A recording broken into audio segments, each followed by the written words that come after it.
We've got a Fox Business alert we just told you about. The Labor Department just releasing their brand new weekly jobless numbers, and it's more than expected. 386,000 first-time unemployment claims were filed last week.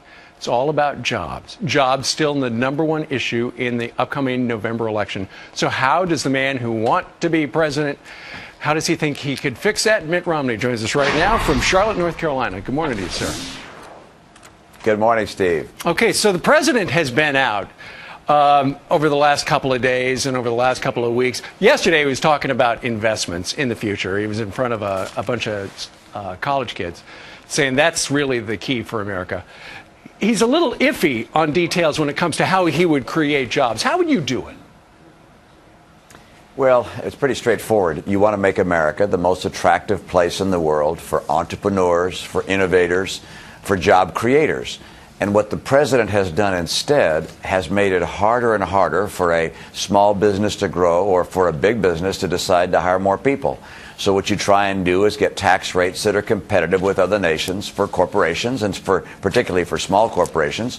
You also make regulators see their job as encouraging business rather than trying to crush them.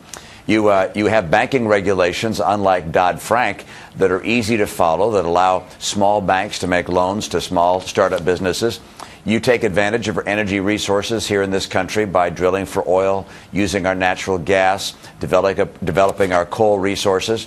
You open up new markets for American goods. I know some organized labor bosses don't want that to happen, and that's why the president has dragged his feet on that. But you gotta open up markets so we can sell products around the world.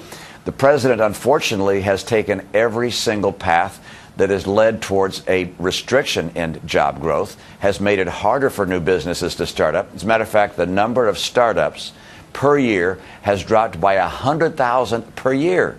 This is just unacceptable, and it's one of the reasons why it's been so hard for this economy to recover. The president is going to travel to Ohio and Michigan, both important states for him. And we heard a little of him yesterday in Ohio. And, Governor, for a moment, listen to President Obama, who kind of sounds like a Republican here. See, I've never believed that government can or should try to solve every problem we've got. I believe that the free market is the greatest force for economic progress in human history. I agree that everybody has personal responsibility for their own lives. Everybody's got to work hard. Nothing's ever handed to us.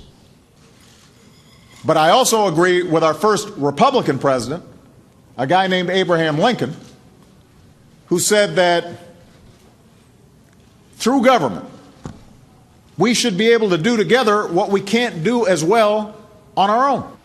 Clearly, Governor, the president is making a pitch for independence. And I saw in one of the recent Gallup polls, you're actually beating him with independence. How are you going to outdo him in that department? Well, by showing a record as opposed to rhetoric. The president has always been good at saying things that sound wonderful. But, you know, we now have not just his words, but his record. We've seen for 3.5 years the policies of Barack Obama play out. And as they've played out, we've seen that he has not been able to end the high level of joblessness. He has not been able to see rising incomes. As a matter of fact, incomes have gone down during his term. He's not been able to turn around the housing market. In fact, housing prices have still gone down. Foreclosures, 2.8 million, a record number of foreclosures. The president's record is not one we'd like to see for another 4 years. I think the American people recognize we're not better off 4 years after Barack Obama came into office. We're worse off.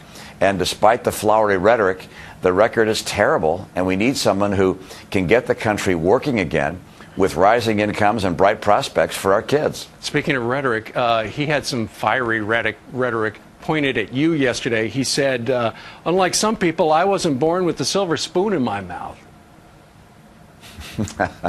Well, you know, the president is really taking aim at anybody he can find these days.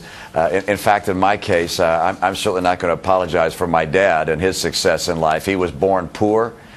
He worked his way to become very successful despite the fact that he didn't have a college degree. And one of the things he wanted to do was provide for me and for my brother and sisters.